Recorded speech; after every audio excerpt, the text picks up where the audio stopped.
Hello and welcome back, Rack here, and welcome to a little something new. As you may have guessed from the title of the video, this is a new series titled The Redstone Workbench. The Redstone Workbench will be a series that is dedicated to redstone projects and tutorials that both you suggest and that I think up myself. So, as this is the first episode, I figured I'd give you some basics to redstone. Nothing too complicated, but some just basic things to understand when you're using redstone for people who are new to it. So before I get into kind of the basic stuff, I'm going to kind of answer a few questions. The first of which being, what can you do with redstone? Well, that's actually quite simple. If you can imagine it, there's a good chance that you can create it in some way or another using redstone. So I have a few examples of things that I'll show you now, but redstone contraptions are not limited to these in the slightest.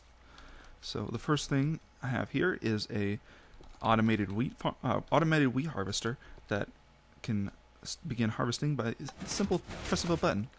By pressing that button, I opened up a few streams of water that will carry our wheat and seeds from their place in our farm to a centralized area that we can collect them much simpler than before and much faster. With another click of the button, we can deactivate the water streams and then continue on our way of replanting our seeds and having done all of that in a much quicker fashion. Another thing we can do is a automatic pumpkin and melon harvester. Simple click of a button. We can now collect all of this without having to manually break each block individually. Other things we could do are things such as a golden apple quote-unquote maker that will give us all the components that we need to make a golden apple.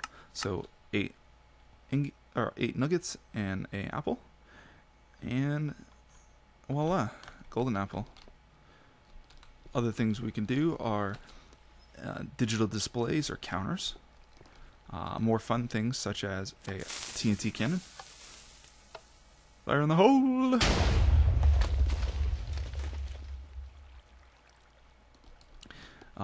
Additional to other fun things such as hidden chests that can be activated by using a redstone torch instead of a normal button, or just simply having the chest out. Or maybe a hidden entrance to a bat cave, man cave, women cave, our secret base that can be opened either from the inside or outside. So now with that answered, we have our second question that comes up of, where can we find redstone? Well, redstone or redstone dust can be found by mining a redstone ore, which can be found at world level 16 or below. Redstone ore comes in veins of between 1 and 10 redstone ores, and each ore can produce between 4 and 5 redstone dust, meaning that a single vein can produce between 4 and 50 redstone dusts. Now, redstone or redstone dust is a way of transmitting power. It's used as a way of transmitting power from one location to another.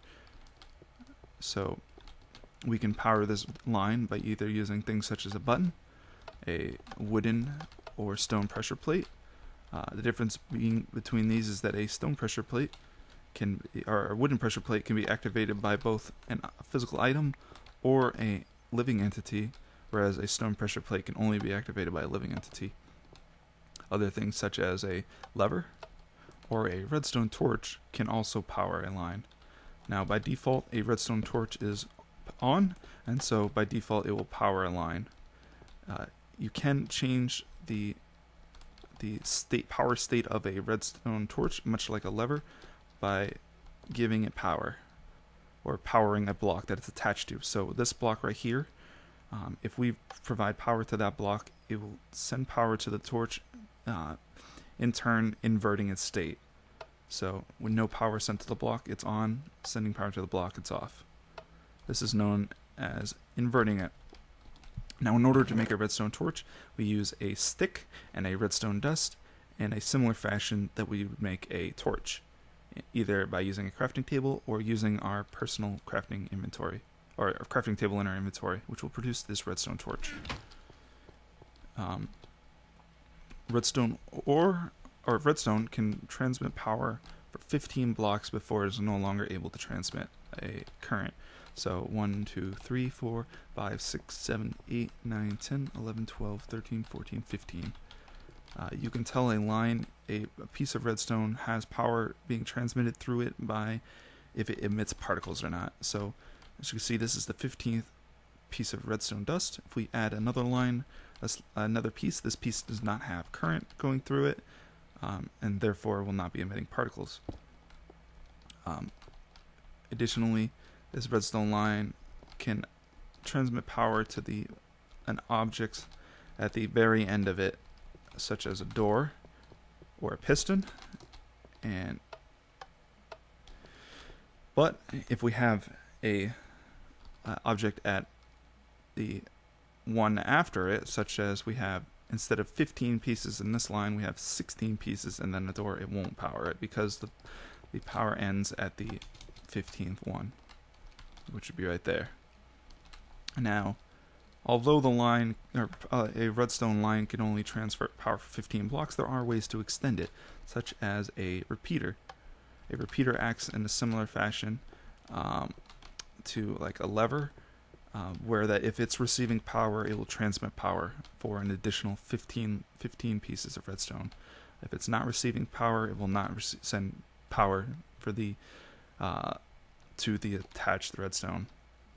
Now, one inherent difference between a redstone dust and a repeater is that a repeater will give a inherent delay, much like a torch does. A repeater can give between 1 and 4 ticks of delay. So in its default state, it gives off 1 tick of delay.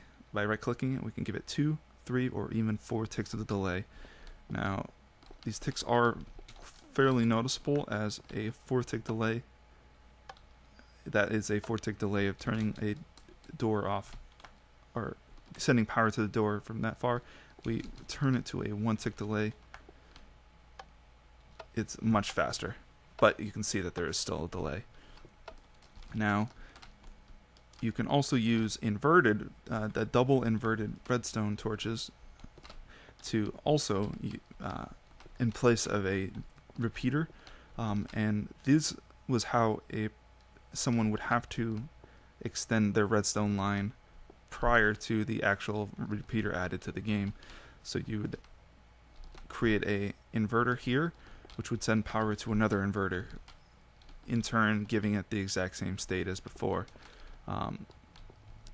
Now, with redstone torches, as I said, it has a 1-tick delay inherently. So with a system like this, it's a 2-tick delay, and by putting this on the second delay, they would both open the door and close the door at the exact same timing. Now, in order to create a repeater using your crafting table, you will place 2 redstone torches, a redstone dust, and 3 smooth stone in a pattern such as this, and it will create a redstone repeater. Now, additional things you can do with a redstone is that you can use it from a detector rail to power objects such as a jukebox. You can use redstone current, such as this, to change the state of a track that's at a T intersection.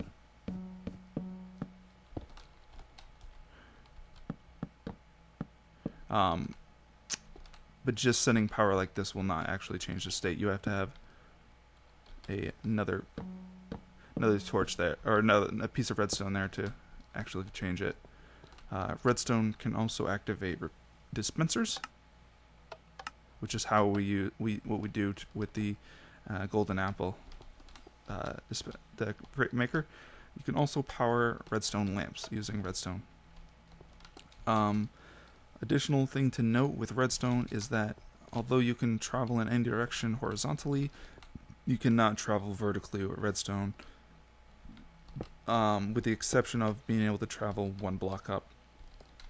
So if I placed a 2 block high area, this redstone will not be able to travel up that, whereas it'll be able to travel up the 1 block high. Because of this, we have to use various methods to get redstone to be wired up vertically and down vertically. Some of the methods, or at least one of these methods I'm showing here, can be used both vertically and vertically up and vertically down, but most of the other methods are only specific to either up or down. So using the 1 block up method, we can create a sort of a spiral staircase that we can send redstone up. Bam, like that. A positive side to this is that because we are not using repeaters or redstone torches, is that it doesn't have a delay associated with it, whereas a fashion like this uses redstone torches, and has a built-in delay to it. One nifty thing to point out is that redstone lines will not be cut off.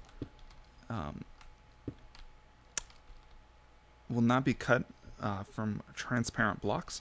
So because glowstone is a transparent block, it will not cut this connection. Whereas if I put a block here, you can see it cuts the connection. And if I actually powered this block, you see it won't actually give it power. But this will give it power. Because it is a transparent block, it will not cut the connection. And additionally, because glowstone is the only transparent block that you can place redstone on top of, it will allow you to kind of stagger it up like this, and it will actually put power up the whole way. Patterns like this and like this still carry the 15 block limit, so that's one thing to keep in mind. For wiring redstone vertically downwards, there's a few different methods you can use. The first one being a downward spiral staircase, like with the vertical one.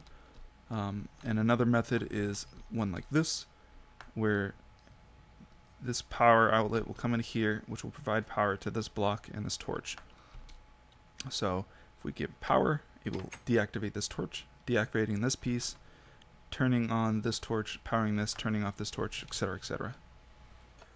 So with that, you should have a better understanding of some of the various things you can do with redstone and some of the basic principles of redstone. So, if you have any questions or comments or things you would just like to learn about through a tutorial, or even a tutorial, any of the things I made here, feel free to leave a comment down below, and I will do my best to help out as much as I can. As always, with any of my videos, please feel free to like, subscribe, and share with your friends if you enjoy the content. And as always, thanks for watching, and I will see you guys next time.